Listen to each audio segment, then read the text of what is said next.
Hello and welcome back everyone to chemistry classes. Continuing with the solutions of GATE 2018 question paper. In this video I am starting with question number 10, which is for an ionic micelle forming surfactant near its critical micelle concentration, the dependence of molar conductivity and surface tension on surfactant concentration is best represented by. तो basically इस question में आपको options में 4 graphs दिए गए हैं और उसमें आपकी 2 फिजिकल प्रॉपर्टीज हैं। एक है आपकी मोलर कंडक्टिविटी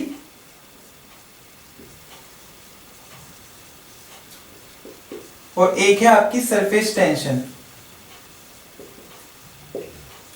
इन दोनों प्रॉपर्टीज का जो ग्राफ है वो ड्रॉ किया गया है सरफेक्टेंट कंसंट्रेशन के साथ और आपको बताना है कि इसमें सही कर्व कौन सा है।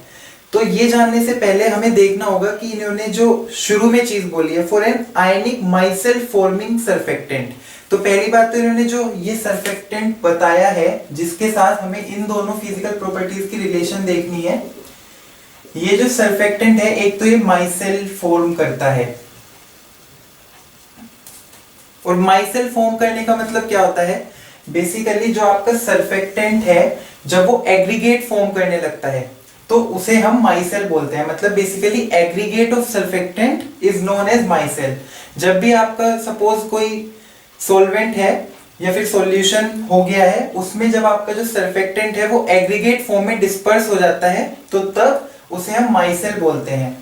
और सरफेक्टेंट की एक पर्टिकुलर कंसंट्रेशन पे जाके माइसेल फॉर्म शुरू होता है। जैसे हम सपोज एक सॉल्वेंट लिया हमने वाटर और इसमें हम कोई भी सोल्ट डालते रहते हैं तो हम देखते हैं ना कि एक पर्टिकुलर पॉइंट पे जाके वो सोल्ट फर्दर डिसॉल्व होना बंद हो जाएगा तो हम उसे क्या बोलते हैं कि अब जो हमारा सॉल्यूशन है वो सैचुरेट हो गया है, सैचुरेटेड सॉल्यूशन उसे हम बोलते हैं। ऐसे ही अगर आपके पास कोई सॉल्वेंट है सपोज वाटर और उसमें आप सरफेक्टेंट डालते जा रहे हैं तो एक पॉइंट ऐसा आएगा कि सरफेक्टेंट की जो कंसंट्रेशन है वो इतनी ज्यादा हो जाएगी कि वो माइसेल फॉर्म करना शुरू कर देगा। तो उस कंसंट्रेशन को ही बोलते हैं basically CMC, critical myself concentration. मतलब वो कंसंट्रेशन जिस पे आपका सरफेक्टेंट माइसेल फॉर्म करना शुरू कर देगा। अब पहले हम देखते हैं कि जो हमारी ये दोनों फिजिकल प्रॉपर्टीज हैं मोलर कंडक्टिविटी और सरफेस टेंशन, इनका इन जनरल कैसी टेंडेंसी है इनकी सरफेक्टेंट कंसंट्रेशन के साथ। तो अगर आप मोलर कंडक्टिविटी की बात करें तो बेसिकली जो आपकी मोलर कंडक्टिविटी है वो आपकी डिपेंड करती है एक तो नंबर ऑफ आयंस पे और एक वो डिपेंड करती है मोबिलिटी ऑफ आयंस पे।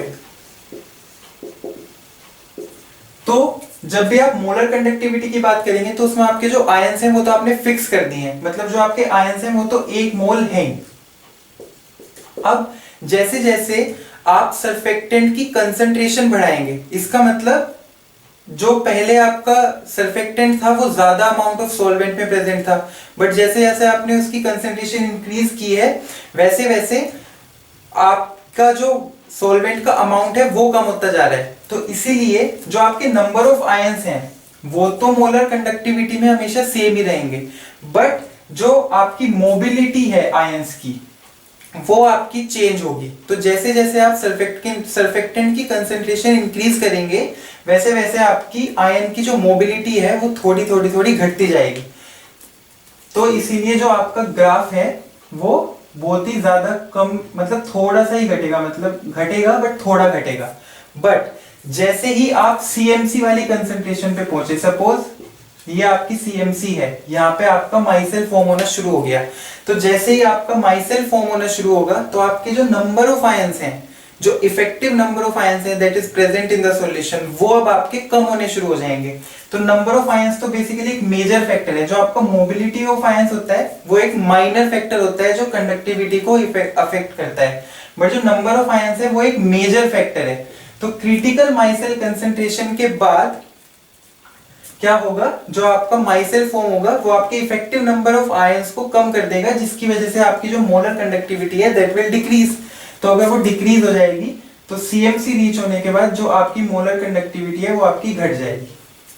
अगर आप सरफेस टेंशन की बात करें तो सरफेस टेंशन बेसिकली क्या होती है कि जो आपकी सॉल्वेंट की सरफेस है उस पे due to some unbalanced forces, unbalanced forces की होती हैं बिकॉज जो बल्क के मॉलिक्यूल्स हैं वो आपके सरफेस के मॉलिक्यूल्स को अंदर की तरफ खींचते हैं।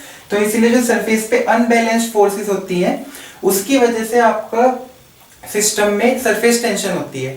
तो सरफेक्टेंट क्या है? सरफेक्टेंट है बेसिकली सरफेस एक्टिव मॉलिक्यूल्स। तो अगर वो सरफेस पे प्रेजेंट रहेगा तो आपकी सरफेस टेंशन को वो डिक्रीज करेगा। इसीलिए ऐसे पानी है, पानी की सरफेस टेंशन कम हो जाती है अगर आप उसमें सरफेक्टेंट डालेंगे। तो इन जनरल अगर हम देखें, अगर हम सरफेक्टेंट डालेंगे मतलब हम सरफेक्टेंट की कंसंट्रेशन को इंक्रीज करेंगे तो जो आपकी सरफेस टेंशन है वो आपकी डिक्रीज होगी। बट अब क्रिटिकल माइसेल कंसंट्रेशन पे जाके क्या होगा?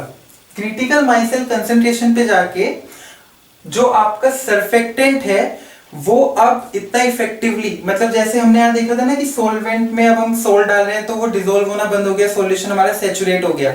मतलब माइसेल जब वो फॉर्म करना शुरू करेगा तो बेसिकली अब वो एक इफेक्टिवली कुछ फर्दर एडिशन नहीं कर रहा है सिस्टम में। तो इसीलिए जो आपका सरफेक्टेंट है वो जब तक माइसेल फॉर्म नहीं हुआ है तब तक तो वो आपकी सरफेस टेंशन को डिक्रीज करेगा। मतलब पहले तो वो आपकी सरफेस टेंशन को डिक्रीज करेगा, बट जैसे ही आप अपना सीएमसी पे रीच हुए, जैसे ही आपको सरफेक्टेंट कंसंट्रेशन इतनी हो गई कि माइसेल फॉर्म होना शुरू हो गया, तो आपकी जो सरफेस टेंशन है वो ऑलमोस्ट कांस्टेंट हो जाएगी।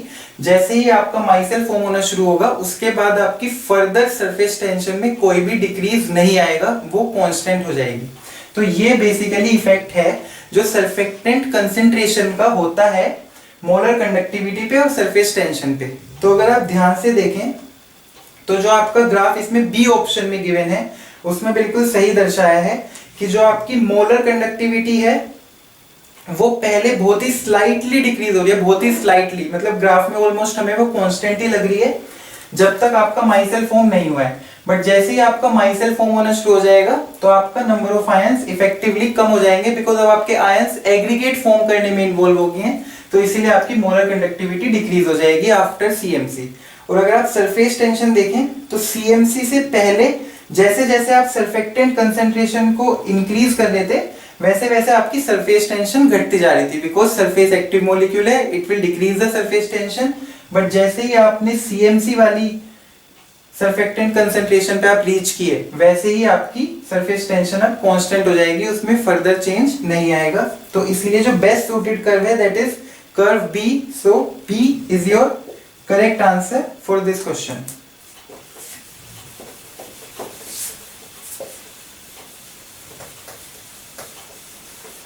इसका बेसिकली मास्टर्स में एक्सपेरिमेंट करते हैं जिसमें हम सरफेस टेंशन का और मोलर कंडक्टिविटी पर इफेक्ट देखते हैं। मतलब बेसिकली हम डिफरेंट सॉल्यूशंस बनाते हैं जिसमें हम सरफेक्टेंट कंसंट्रेशन इंक्रीज करते जाते हैं और फिर हम देखते हैं कि हमारा मोलर कंडक्टिविटी पे और सरफेस टेंशन पे क्या फर्क पड़ता है, और उसी में हम ये ग्राफ ड्रॉ करते हैं। बेसिकली ये वही एक क्वेश्चन पूछा गया है जो हम मास्टर्स के वक्त एक्सपेरिमेंट में करते हैं। Now the next question is according to Eyring transition state theory for a bimolecular reaction the activated complex has no vibrational degrees of freedom, vibrational degrees of freedom, but they never participate in product formation, one high frequency vibration that leads to product formation and one low frequency vibration that leads to product formation। तो इसका जो आपका correct answer है that is option number D, one low frequency vibration that leads to product formation. क्योंकि transition state theory में हमने क्या देखा है, जो हमारा एक्टिवेटेड कॉम्प्लेक्स है, एक्टिवेटेड जो हमारा कॉम्प्लेक्स है उसमें होती है एक हमारी लूज वाइब्रेशन। बेसिकली उसकी जो एक वाइब्रेशनल डिग्री ऑफ फ्रीडम है that gets converted to translational degree of freedom. ये वाली चीज हरमीत से उसके बीआरसी के इंटरव्यू में भी पूछी गई थी और उसने बीआरसी जो इंटरव्यू एक्सपीरियंस अपना शेयर किया है उसमें भी डिस्कस किया है, that we will provide in the description box. तो इसका करेक्ट आंसर होगा डी, क्योंकि एक्टिवेटेड कॉम्प्लेक्स में एक लूज वाइब्रेशन होती है, that vibrational degree of freedom gets converted to translational degree of freedom. तो इसीलिए जो आपका डी ऑप्शन है, one low frequency vibration that leads to product formation is the correct answer.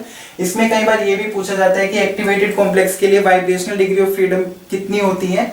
तो जनरली जो हम देखते हैं वो होती है हमारी 3n-5 तो होती है हमारी लीनियर के लिए, और 3n-6 होती है हमारी नॉन लीनियर के लिए।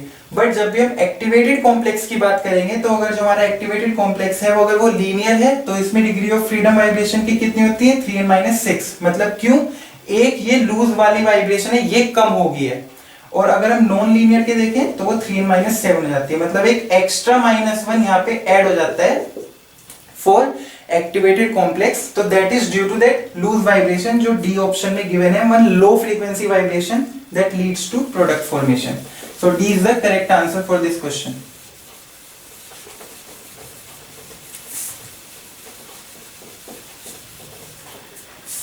Now the next question is, based on Wade's rule, the structure type of B5H8 minus. B5H8 minus. तो इसमें आपको वेट्स रूल अप्लाई करना है और फिर आपको बताना है कि इसका स्ट्रक्चर टाइप क्या है। तो वैसे जो एक्चुअल वेट्स रूल कैसे अप्लाई करते हैं, मैंने एक वीडियो बनाई थी गेट 2016 प्रीवियस ईयर क्वेश्चन जिसमें मैंने डिस्कस किया है, उसका link I will provide in the description box. तो उसमें मैंने इलेबोरेट करके बताया था कि वेट्स रूल को एक्चुअली में कैसे अप्लाई किया जाता है, मतलब कैसे हम उसमें पॉलीहेड्रल इलेक्ट्रॉन काउंट फिर स्केलेटल इलेक्ट्रॉन काउंट ऐसे करके सब निकालते हैं। बट इसका एक शॉर्टकट तरीका भी होता है जिससे हम डायरेक्ट निकाल सकते हैं। तो यहाँ पे मैं आपको डायरेक्ट शॉर्टकट मेथड से बता रहा हूँ, बट जो एक्चुअल वे है that you can see in that video. तो इसका जो शॉर्टकट तरीका है वो क्या है, आपको दिया है B5H8 माइनस, तो आपको इसे किस फॉर्म में लाना होता है, आपको इसे BnHn और यहाँ पे सपोज M माइनस ऐसी फॉर्म में इसे लाना होता है। तो आपका यहाँ पे B5 है और H8 है, तो आप इसे क्या लिखेंगे B5H5। तो बेसिकली आपने कितना हाइड्रोजन कम किए, 3 हाइड्रोजन कम किए, तो वो 3 hydrogen as a negative charge ऊपर चले जाएंगे, तो 1 माइनस पहले से था और 3 आपको लगाने हैं, तो ये हो जाएगा 4 माइनस। तो अगर आपका BnHn2 माइनस होता है तो होता है क्लोजो, अगर आपको होता है BnHn4 माइनस तो आपका होता है नीडो, अगर आपको होता है BnHn6 माइनस तो हो जाता है अरेक्नो, और अगर आपका BnHn8 माइनस होता है तो आपको हो जाता है हाइपो। तो अब आपका यहाँ पे आया है B5H54 माइनस, तो इसीलिए जो इसका स्ट्रक्चर टाइप होगा that will be nido. So इसका जो आपका करेक्ट आंसर होगा that will be option number B, nido. So B5H8 minus का जो स्ट्रक्चर टाइप है दैट इज नीडो।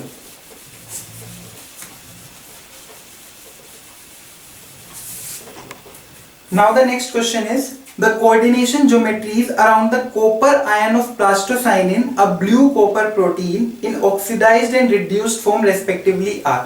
तो इसमें तो आपको बेसिकली प्लास्टोसाइनिन का स्ट्रक्चर ही पता होना चाहिए तभी आप इसका आंसर दे सकते हैं। वैसे इन्होंने डायरेक्ट बस कोऑर्डिनेशन ज्योमेट्रीज पूछी हैं। तो जो आपका प्लास्टोसाइनिन है उसमें आपका जो मेटल आयन होता है दैट इज कॉपर, और इसमें ये इसका कोऑर्डिनेशन नंबर इज 4, मतलब इसका 4 कोऑर्डिनेशन नंबर है। एंड बेसिकली जो आपका प्लास्टोसाइनिन है, जो प्लास्टोसाइनिन है that is used for electron transfer, मतलब ये एक बेसिकली इलेक्ट्रॉन ट्रांसफर प्रोटीन है। और इसमें जो इसका 4 कोऑर्डिनेशन नंबर होता है उसमें कौन कौन से बेसिकली इसे कोऑर्डिनेट करते हैं, एक होता है आपका सिस्टीन, एक होता है आपका मेथियोनिन, और आपके 2 होते हैं हिस्टिडीन। तो बेसिकली ये इसे चारों कोऑर्डिनेट करते हैं। और जो इनका एनवायरनमेंट, मतलब जिस ज्योमेट्री में ये इसे कोऑर्डिनेट करते हैं वो आपकी ज्योमेट्री दोनों ऑक्सीडाइज्ड और रिड्यूस्ड फॉर्म में होती है distorted tetrahedral, distorted tetrahedral.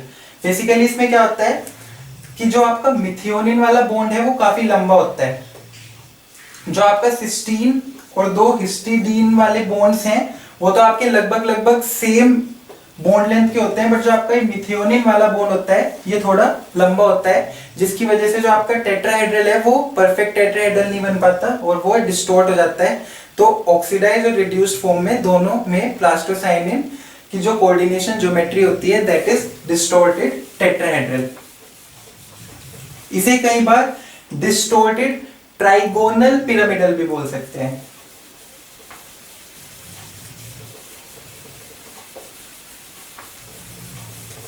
But आपको यहाँ पे जो ऑप्शंस गिवन है उसमें यहाँ पे जो बेस्ट सूटेड ऑप्शन है that is option number C, which is distorted tetrahedral for both. तो इसलिए इसमें आपको सी मार्क करना होगा। Now the next question is the water exchange rates for the complex ions follow the order. तो इसमें आपको 3 कॉम्प्लेक्स गिवन है और आपसे ये पूछा गया है कि वाटर एक्सचेंज रेट उन तीनों कॉम्प्लेक्स का क्या होगा, मतलब उनका ऑर्डर क्या होगा, मतलब सबसे ज्यादा तेज वाटर एक्सचेंज किस में होगा और सबसे ज्यादा स्लो वाटर एक्सचेंज किस में होगा। तो जो आपको 3 कॉम्प्लेक्स गिवन है वो कौन से हैं, एक तो आपको दिया है वेनेडियम H2O6 2+, एक आपको दिया है कोबाल्ट H2O6 2+, और एक आपको दिया है क्रोमियम H2O6 3+। तो बेसिकली जब भी आपको कॉम्प्लेक्सेस गिवन होते हैं तो और आपको वाटर एक्सचेंज रेट बताना होता है तो बहुत सारे फैक्टर्स हैं जिस पे वाटर एक्सचेंज रेट डिपेंड करता है। मतलब आपको अगर डिफरेंट सेट्स ऑफ कॉम्प्लेक्स दे दिए जाएंगे तो किसी में कोई फैक्टर डोमिनेट करता है, किसी में कोई फैक्टर डोमिनेट करता है, तो इसीलिए आपको बहुत ज्यादा कॉम्प्लेक्स नहीं दिए जा सकते। इसीलिए आपको यहाँ पे जो 3 सिंपल कॉम्प्लेक्स गिवन है उसमें आपको सबसे पहले जो सबसे बेसिक फैक्टर लगा के देखना होता है वो होता है आपको क्रिस्टल फील्ड स्टेबलाइजेशन एनर्जी का, CFSE। सबसे पहले हम ऐसे क्वेश्चंस में CFSE वाला जो कॉन्सेप्ट है वो अप्लाई करते हैं। वैसे और भी फैक्टर्स हैं जो वाटर एक्सचेंज रेट को अफेक्ट करते हैं, बट जब भी हमें क्वेश्चन दिया जाए तो हमें लाइन वाइज जाना होता है। तो पहले हम CFSE से करने का सोल्व करेंगे, फिर अगर CFSE सेम हो जाता है तो उसके बाद हम और फैक्टर्स को देखते हैं। तो अगर मैं CFSE निकालूं तो यहाँ पे जो हमारा H2O जो लिगेंड है दैट इज न्यूट्रल लिगेंड, तो वेनेडियम की जो ऑक्सीडेशन स्टेट है दैट इज 2+, तो 2+ होने का मतलब हो गया ये हो गया हमारा D3 सिस्टम। फिर जो हमारा कोबाल्ट है वो भी यहाँ पे 2+ है, तो 2+ होने का मतलब हो गया D7 सिस्टम। और जो हमारा क्रोमियम है दैट इज हियर 3+, तो इसका मतलब ये भी आपका D3 सिस्टम है। और इसमें जो आपका ये जो वाटर है that is weak field ligand, तो इसलिए जितने भी आपके कॉम्प्लेक्सेस हैं एक तो ये तीनों हाई स्पिन कॉम्प्लेक्स हैं। तो पहले हम इनकी CFSE देखते हैं। तो अगर हमारा D3 सिस्टम है तो D3 सिस्टम के लिए जो आपकी CFSE आएगी वो आपकी आएगी -1.2 डेलो। यह है ना समझ कैसे, क्योंकि जो आपकी ऑक्टाहेड्रल फील्ड में जो आपकी d ऑर्बिटल की स्प्लिटिंग होगी वो कैसे होगी, ऐसे होगी। तो फिर ये आपका बैरी सेंटर होता है तो नीचे क्या होता है -0.4 डेलो और ऊपर होता है 0.6 डेलो। तो आपके D3 में 1 2 3 ऐसे फील्ड होंगे, तो 0.4 -0.4 × 3 -1.2 डेलो। जब आप D7 में करेंगे तो 1 2 3 4 5 6 7, तो आपके 5 यहाँ पे होंगे तो 2 और 1.2, तो ये आपका आ जाएगा -0.8 डेलो। और ये भी D3 है तो इसमें आपका आ जाएगा -1.2 डेलो। तो सबसे पहले अगर आप देखें तो -0.8 डेलो जो है वो क्रिस्टल फील्ड स्टेबलेशन एनर्जी सबसे कम है। तो इसका मतलब कोबाल्ट वाला जो है आपका कॉम्प्लेक्स है इसमें जो आपका एक्सचेंज रेट है वो सबसे ज्यादा होगा। इसकी CFSE कम है तो इसका मतलब क्या हुआ, ये कॉम्प्लेक्स फास्ट रिएक्शन देगा, because crystal field stabilisation energy जितनी ज्यादा उतना ज्यादा मतलब हमारा जो कॉम्प्लेक्स है that is stable towards reaction. तो इसमें आपका वाटर एक्सचेंज रेट सबसे ज्यादा होगा। तो कोबाल्ट H2O6 वाले कॉम्प्लेक्स को आप सबसे पहले रख दीजिए। फिर उसके बाद अगर आप देखें वेनेडियम और क्रोमियम वाला कॉम्प्लेक्स, तो इसमें अब आपका ये वाला फैक्टर तो सेम आ गया है -1.2 वाला, बट अब बात रह गई इस डेलो की। तो अगर आप ऑक्सीडेशन स्टेट देखें, वेनेडियम की ऑक्सीडेशन स्टेट है 2+ और क्रोमियम की ऑक्सीडेशन स्टेट है 3+। तो जितनी ज्यादा इसमें ऑक्सीडेशन स्टेट होती है उतना ज्यादा आपका डेलो का वैल्यू होती है। मतलब जो आपका ये डेलो की वैल्यू है that increases with increase in oxidation state. तो इसीलिए ये फैक्टर डेलो वाला क्रोमियम 3+ के लिए ज्यादा होगा और इसके लिए कम होगा। तो इसलिए ये वैल्यू ज्यादा नेगेटिव आएगी, मतलब क्रोमियम 3+ वाले का जो CFSE है वो ज्यादा है। तो इसीलिए ये सबसे स्लो वाटर एक्सचेंज शो करेगा। तो इसीलिए सेकंड नंबर पे जो आपका कॉम्प्लेक्स आएगा वो आएगा वेनेडियम वाला VH2O6 2+। और सबसे लास्ट में जो सबसे स्लो आएगा वो आएगा क्रोमियम वाला। तो इसमें जो आपका आंसर हो जाएगा that will be option number D, जिसमें कोबाल्ट का दिया है, देन वेनेडियम वाला, देन क्रोमियम वाला। तो डी इसमें आपका आंसर होगा। जब भी ऐसा क्वेश्चन आता है वाटर एक्सचेंज वाला, तो सबसे पहले आप डी कॉन्फ़िगरेशन निकालिए, फिर सबकी CFSC देखिए, फिर अगर CFSC से आप बता सकते हैं तो उससे बताइए। CFSC अगर सेम हो जाती है तो और फैक्टर आप लगाने की कोशिश कीजिए, जैसे ऑक्सीडेशन स्टेट। इसमें काफी सारे वेरिएशन हो सकते हैं, बट अभी वाला जो ये क्वेश्चन था इसमें डायरेक्ट हमारा CFSC और ऑक्सीडेशन स्टेट से काम चल गया। Now the next question is the lowest energy DD transition of the complexes follow the order. तो इसमें आपको 3 कॉम्प्लेक्सेस गिवन है और आपको उन्हें DD ट्रांजिशन की एनर्जी के ऑर्डर में लगाना है। तो आपको पहला कॉम्प्लेक्स कौन सा गिवन है? CrH2O6 3+, एक आपको गिवन है CrNH36 3+, और एक आपको गिवन है CrCN6 3+। तो बेसिकली अगर आप देखेंगे तो इन तीनों में मेटल आयन सेम है, और अगर आप oxidation sorry this is 3- CrCN6 3-, अगर आप इसमें देखेंगे मेटल आयन सेम है, ऑक्सीडेशन स्टेट निकालेंगे, इसमें भी +3 आएगी, इसमें भी +3 आएगी, और इसमें निकालेंगे ये -1 होता है इस पे चार्ज लिगेंड पे, और यहाँ पे 3- है तो इसकी भी आपकी यहाँ पे +3 आएगी। तो अगर आप यहाँ पे डी कॉन्फ़िगरेशन देखेंगे वो तो तीनों में ही D3 है। और अभी हमने निकाला भी था पिछले वाले क्वेश्चन में कि जब भी आपका ऑक्टाहेड्रल फील्ड है और D3 है तो आपका क्या होता है CFSC होती है आपकी -1.2 डेलो। अब बेसिकली इसमें आपसे DD ट्रांजिशन की एनर्जी का ऑर्डर पूछा गया है। तो आप DD ट्रांजिशन कैसे, जो आपका यहाँ पे ऑक्टाहेड्रल फील्ड है उसमें जो आपका d ऑर्बिटल है वो कैसे स्प्लिट होगा, ऐसे, ये हो गया आपका Eg, ये हो गया आपका T2G। तो बेसिकली यहां से यहां आपकी ट्रांजिशन होनी है, तो ये जो गैप है बेसिकली ये गैप ही आपको बताना है कि ये वाला जो एनर्जी वाला गैप है ये किस में ज्यादा है और किस में कम है। तो ये स्प्लिटिंग किसके ऊपर डिपेंड करती है? ये डिपेंड करती है आपकी कि आपका लिगेंड कौन सा लगा हुआ है, आपका लिगेंड की स्ट्रेंथ क्या है, स्ट्रॉन्ग फील्ड लिगेंड है, वीक फील्ड लिगेंड है, कैसा लिगेंड है। तो अगर आप स्पेक्ट्रोकेमिकल सीरीज देखेंगे तो उसमें जो आपका साइनाइड होता है वो होता है आपका सबसे ज्यादा स्ट्रॉन्ग, फिर उसके बाद आपका आता है यहाँ पे NH3, और फिर आपका होता है यहाँ पे एक्वा वाटर। तो जो आपका Cn- है वो सबसे ज्यादा स्प्लिटिंग करेगा, मतलब ये वाला गैप Cn- के केस में सबसे ज्यादा होगा, मतलब डेलो की वैल्यू सबसे ज्यादा आपकी Cn- में होगी, देन NH3 में, देन H2O में वो सबसे ज्यादा कम होगी। तो इसीलिए इसका आपका करेक्ट आंसर क्या हो जाएगा कि जो आपका CrCN6 3- वाला कॉम्प्लेक्स है उसकी होगी हाईएस्ट एनर्जी DD ट्रांजिशन की, फिर उसकी इससे कम, और लोवेस्ट होगी इसकी।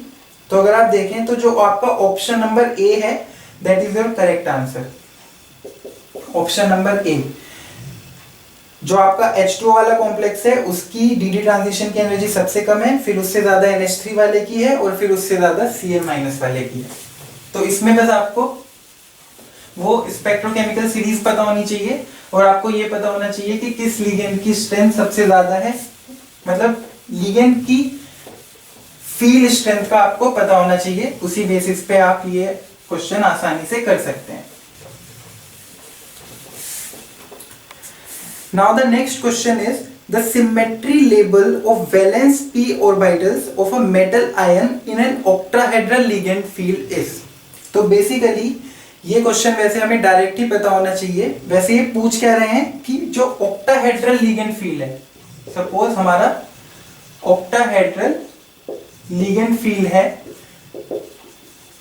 तो ऑक्टाहेड्रल लिगेंड फील्ड में जो हमारा p ऑर्बिटल्स होते हैं उनका सिमेट्री लेवल क्या है। मतलब जैसे हम MOT में लिखते हैं ना A1G T1U, अगर हम ऑक्टाहेड्रल फील्ड की बात करें तो p ऑर्बिटल का सिमेट्री लेवल क्या है। तो p ऑर्बिटल का ऑक्टाहेड्रल फील्ड में जो सिमेट्री लेवल होता है वो होता है T1U। आपने देखा भी होगा MOT के वक्त जब हम ऑक्टाहेड्रल फील्ड ऑक्टाहेड्रल कॉम्प्लेक्सेस के लिए जब MOT लिखते हैं तो जो s ऑर्बिटल होता है उसके नीचे लिखते हैं A1G, फिर जब p ऑर्बिटल के लिए लिखेंगे उसे लिखेंगे T1U। फिर जैसे d ऑर्बिटल है तो ऑक्टाहेड्रल फील्ड में जो हमारा d ऑर्बिटल है वो कैसे टूटता है, वो हमारा टूटता है EG और T2G में। तो जैसे आपसे पूछते कि ऑक्टाहेड्रल लिगेंड फील्ड में d ऑर्बिटल का जो सिमेट्री लेवल है वो क्या है, तो वो हमारा होता है EG प्लस T2G। ऐसे ही इस क्वेश्चन में क्या पूछा गया है कि p ऑर्बिटल का क्या है, तो दैट इज T1U। तो ये हमें पता ही होनी चाहिए क्योंकि आप वहां पे निकाल नहीं सकते। वैसे इन्हें निकालने का भी तरीका होता है। क्या तरीका होता है, आपके पास होते हैं कैरेक्टर टेबल।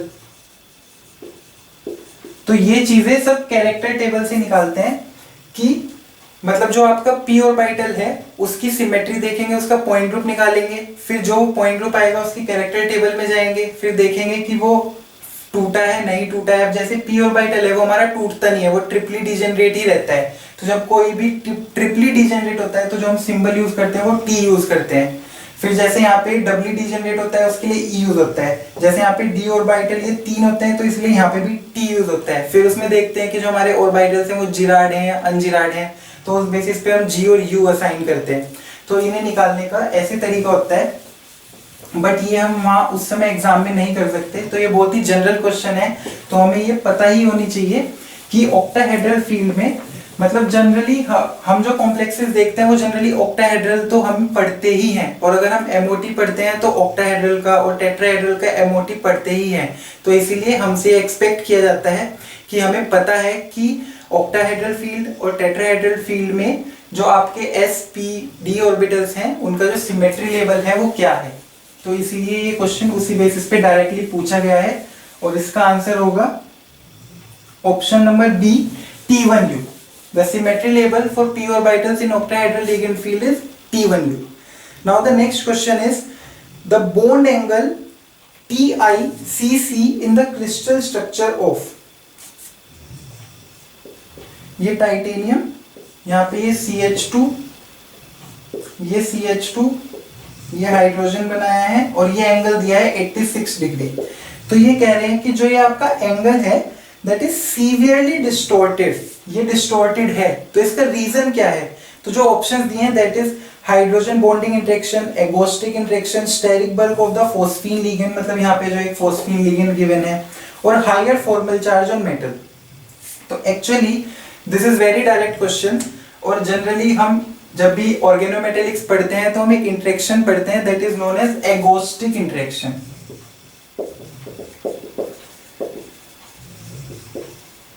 तो ये बेसिकली एगोस्टिक इंटरेक्शन ही है।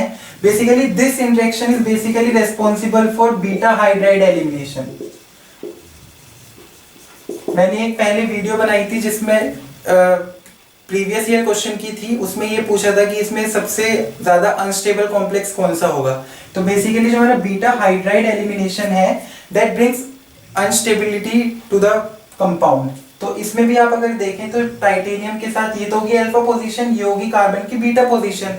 तो इसके साथ जो ये हाइड्रोजन है दैट इज बीटा हाइड्रोजन। तो होता क्या है, जो ये बीटा कार्बन हाइड्रोजन बॉन्ड है दिस CH बॉन्ड, इसके जो इलेक्ट्रॉन, ये CH बॉन्ड ऐसी ओरिएंटेशन अपना लेता है कि इसके जो बॉन्ड के अंदर दो इलेक्ट्रॉन्स हैं they start interacting with the metal. मतलब ये दोनों इलेक्ट्रॉन्स बेसिकली टाइटेनियम के एम्प्टी ऑर्बिटल में शिफ्ट होने लगते हैं। तो this interaction is known as agostic interaction. और अगर आप ध्यान से देखें तो basically this is 3 centre, titanium का, कार्बन का और hydrogen, this is 3 centre 2 electron interaction. मतलब जो इस बॉन्ड के अंदर 2 इलेक्ट्रॉन हैं और ये 3 सेंटर हैं, तो इस एगोस्टिक इंटरेक्शन को हम बोलते हैं 3 सेंटर 2 इलेक्ट्रॉन इंटरेक्शन। इस इंटरेक्शन के होने की वजह से मतलब अगर हमारे मॉलिक्यूल में पॉसिबिलिटी है कि ये CH ऐसे ओरिएंटेशन ऑब्टेन कर सकता है कि ये मेटल के साथ इंटरेक्ट कर सके, तो ये इंटरेक्शन हो जाती है जिसकी वजह से बीटा हाइड्राइड एलिमिनेशन भी होता है। और यही इंटरेक्शन है बेसिकली जो इस एंगल को डिस्टॉर्ट कर रही है। मतलब ये ऐसी ओरिएंटेशन में आना चाह रहा है ताकि ये 3 सेंटर 2 इलेक्ट्रॉन इंटरेक्शन हो सके। तो बेसिकली जो ये एंगल आपका यहाँ पे सीवियरली डिस्टॉर्ट हुआ है that is due to this interaction, agostic interaction जिसे हम बोलते हैं। So the answer for this question is option number B, agostic interaction. So that's all for this video. I will be discussing rest of the questions in the next videos. If you have any queries, then you can ask in the comment section. Thank you for watching this video. Thank you.